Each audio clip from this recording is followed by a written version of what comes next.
What if I told you the next Transformers movie might not actually be a sequel at all? At least not the way Paramount wants you to think, because on the surface, it looks pretty simple.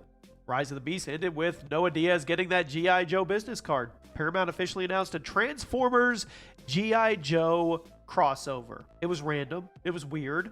It's kind of cool. I mean, fans assumed this was the next chapter. Case closed. We're waiting for it, but not the case.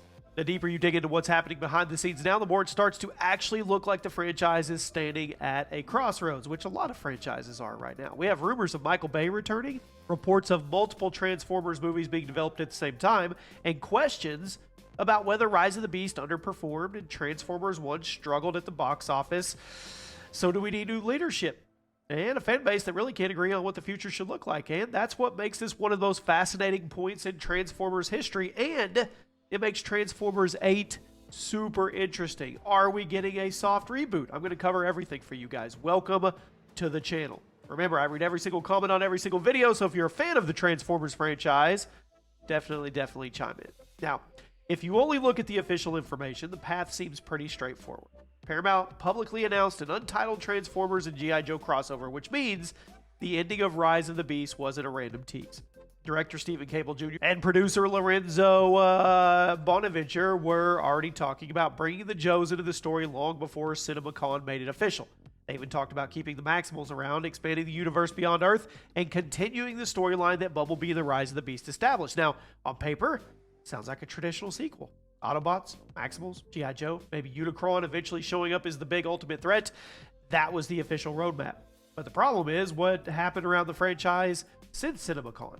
So Rise of the Beast, it wasn't a disaster, but it also wasn't the triumphant return people hoped for. Then Transformers 1 came out, and a lot of fans loved it. They loved what it did with Optimus and Megatron, but the box office numbers didn't exactly light the world on fire. And suddenly, Paramount finds himself looking at the franchise that has incredible brand recognition, but has not produced a runaway hit in years.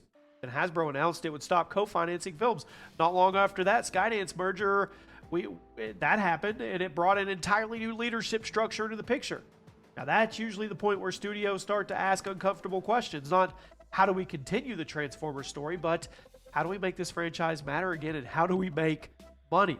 Because the biggest theory floating around right now isn't that Transformers 8 is some giant blockbuster sequel.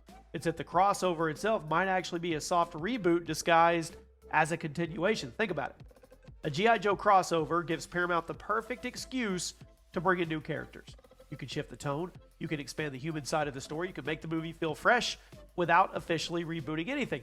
Noah Diaz can be there, the Autobots can be there, the ending of the Rise of the Beast technically matters, but the entire franchise can feel completely different moving forward. That's why I think a lot of fans are focusing too much on whether the next movie is a sequel or a reboot, when the reality to me is it can actually be both.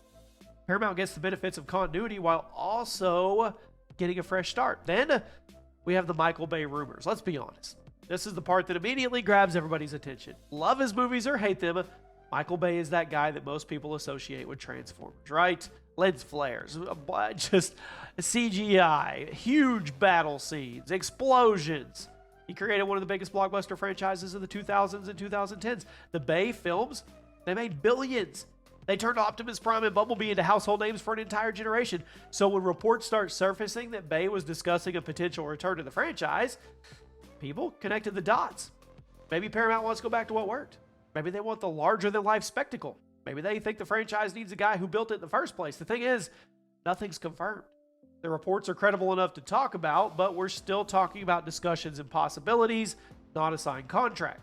And then at the same time, there seems to be another direction pulling just as hard. Transformers 1 may not have dominated the box office, but it did remind a lot of people why they fell in love with the characters in the first place. For years, fans have wanted more focus on Optimus, Megatron, Cybertron, all the mythology of the Transformers themselves. They wanted the robots to feel like actual characters instead of just these giant visual effects that mashed into each other. Transformers 1, I think it delivered that, which is why the rumors surrounding Josh Cooley potentially being involved in future live-action projects is getting attention. Cooley represents almost the opposite philosophy of the Bay era. More character, more emotion, more mythology, more focus on the Transformers themselves. So whether he's involved or not, the reaction to those rumors has a lot of people excited. So are you more Cooley or are you more Bay? Now, when I think about it, I mean, I think that's the real battle here. That's what's happening behind the scenes. It's not Autobots versus Decepticons. It's not Transformers versus G.I. Joe. It's kind of a battle over identity. What is Transformers supposed to be in 2028 or 2029? Is it still the giant explosion-filled spectacle that Bay popularized? Is it the more character-focused, mythology-driven approach that Transformers 1 did? I don't know. Is it a combination? Because if you look at the reports suggesting multiple Transformers projects are being developed simultaneously, I mean, it makes sense.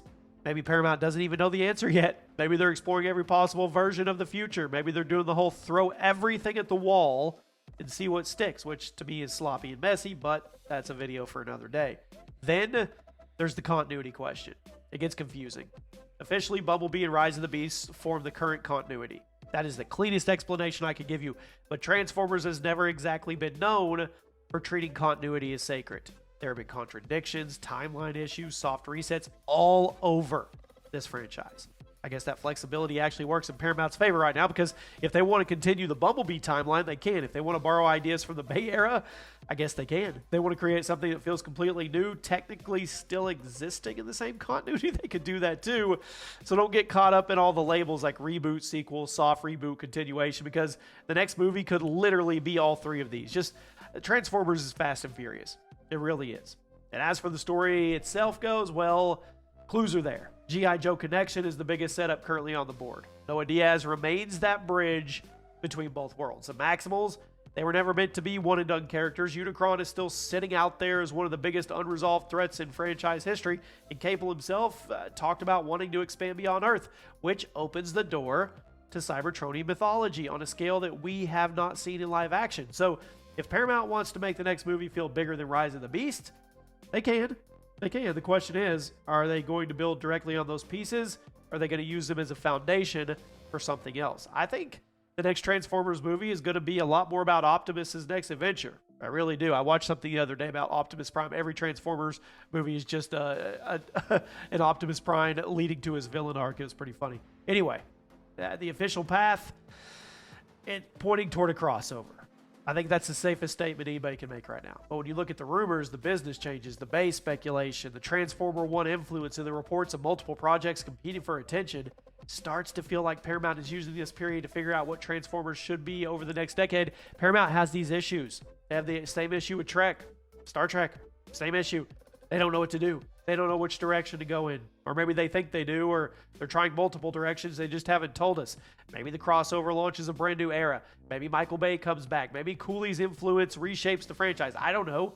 Maybe all those things happen in some form. But one thing that feels increasingly clear here. Whatever comes next won't be a simple sequel. It feels like the movie that decides what Transformers is going to be moving forward is Transformers 8. And I know there's all the rumors about the OG cast coming back, about Wahlberg is everywhere. Mark Wahlberg's going to come back. And then there's the rumors about Sydney Sweeney joining Transformers, which, you know what? They could definitely happen.